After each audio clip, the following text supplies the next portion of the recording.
and I need to know what they're looking at so I can help them understand the truth. But you do realize that a rising gold price is an indication of a failing currency. So I can tell you, because I just crunched these numbers last week, it's over $40,000 an ounce. You know, Lynette's a smart lady, and she's a friend of mine, and I know she's very analytical. My guess is she took the amount of gold supposedly. I think that's where we are heading. And in terms of... In today's video, Andy Schectman discusses Lynette Zhang's bold prediction that gold could reach $40,000, sharing his expert insights on this potential growth. He'll also talk about the future of gold and silver valuations and the likely integration of blockchain technology with commodities.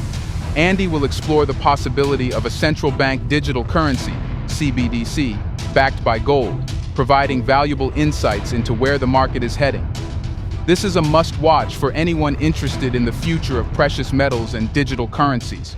So, let's start the video. You know, I mean, if you take the debt and divide it by the gold held at Fort Knox, I guess that's probably how she did it. Yeah. But it's interesting, you know, as you start to get much higher in the price of metal, it starts to become, I think, more plausible. You know, when you talk about $25,000 an ounce gold, you know, the difference from 2 to 3,000 is 50%. That's a big move. But from 3 to 4,000 is 33% increase. From 4 to 5,000 is only 25% increase. And this pattern starts to emerge. And you go from 9 to 10,000, it's only 11% gain. And from 14 to 15,000. A 7% gain. And as you start to go higher and higher and higher, it's not as unrealistic. Look, when I started in this industry, Zach, the Dow Jones was 2,100.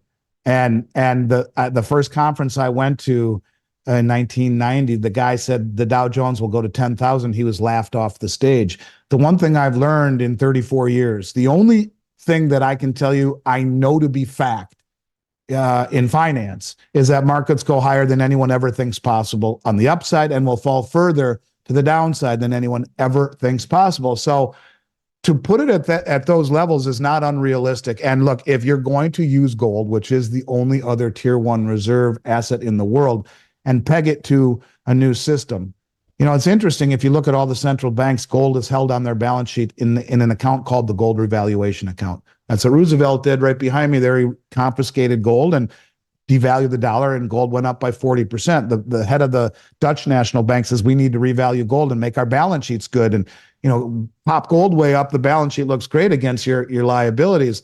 But if you're going to tie it to gold, the way that I think they would do it would be to jack gold way up and then use 10 or 20% backing of each new currency unit. So they still have 80 or 90% monetary flexibility, but you have to put it up to a level where it will support the ability of governments to have monetary policy, but enough tied to it to not let it float away like they've been doing, creating endless amounts of debt and money. So you know, Lynette's a smart lady, and she's a friend of mine, and I know she's very analytical. My guess is she took the amount of gold supposedly held at Fort Knox and divided it into the debt. It's not too crazy. Yeah. And in particular, when you realize that it has to be, I believe, part of a new system, the only way that you will make that system work and have it backed by gold is to not make it redeemable, but make it immutable on a blockchain and put it high enough with just enough tied to it to allow monetary flexibility, but to remain also put into it fiscal sanity. It's going to work. And when Chris, the head of the IMF, says so, that a CBDC not pegged to something will be fiat, completely and totally think that is where we're going. When she applauds the Zimbabwe gold-backed currency, digital gold-backed currency is the way to go, I think it says that. What is Sergei Glaziev always told us? It will be a digital currency pegged to a basket of commodities.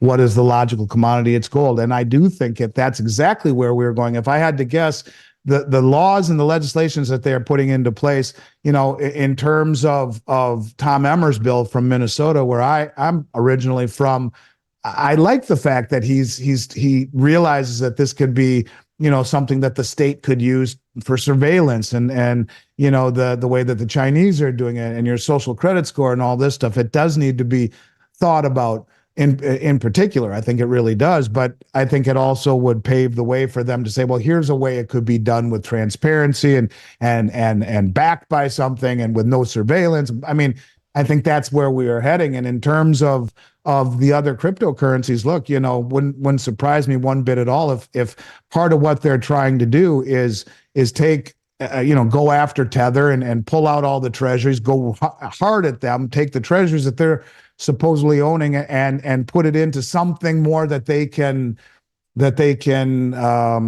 manage, that they can regulate. I mean, we're heading in this direction. There's no question about it. And it's too bipartisan right now. And the Democrats and the Republicans fighting about all of this, but we are heading in that direction where it's going to be regulated. We will see a marriage between blockchain technology and commodities. It will be stable coins, and that's what the CBDC will be.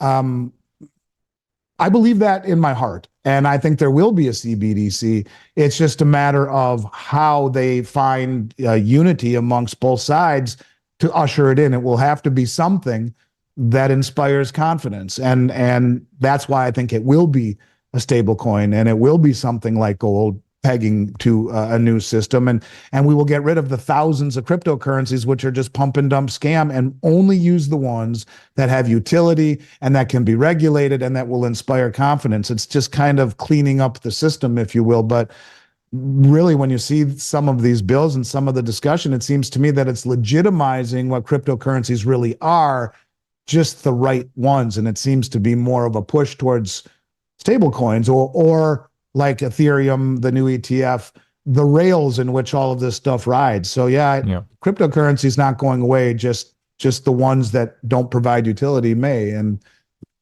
I'm learning more and more about this, Zach. I just think that our two worlds are going to collide, and there will be a unity, a marriage of commodities and a la stable coins and blockchain technology. It's inevitable at this point. The system that we have now has lost all trust. It's a glass broken into a million pieces. You can't put it back together, in my opinion. Actually, I do own some, and I have a very dear friend of mine who lives a few houses away that helps me buy it because I'm afraid to even put that damn thing in the computer. So, and I know you don't want to hear this, but I did buy a little bit of Bitcoin, and I did buy some XRP, and old dogs can learn new tricks, and I am trying to educate myself as much as possible. But in the back of my mind, more than anything, because what I know is what I put in my hand. What I know is it's been my whole life, 34 years of knowing hard assets. I don't want to be 20 years from now saying, why didn't I was on the shows with these guys. Why didn't I do it? And I feel comfortable enough to dabble and to put my toe in and to start accumulating these things on a semi-weekly basis. Every other week, I'm buying just a little bit, and he's helping me do it. So yes, I own some, not as much as your listeners or you do, but I'll be in the back of the boat as the boat takes off, and hopefully before too long, maybe as I learn more and have greater confidence in what I am doing, I'll own some more. But I won't be left behind like I would have before I met you and all the other guys who have helped expand my mind. And there's a lot to be learned from that, man. And that is, don't get married to one ideology. Have a broader perspective on the world, because if you don't, you get left behind, and in some cases, maybe to a great detriment. Thank you for joining us today. We hope you found Andy Schectman's insights into Lynette Zhang's gold predictions and the future of precious metals and digital currencies both informative and thought-provoking. If you enjoyed this video, please give it a thumbs up, subscribe to our channel, and hit the notification bell so you never miss an update. We'd love to hear your thoughts, so drop a comment below with your questions and opinions. Stay tuned for more exciting content, and we'll see you in the next video.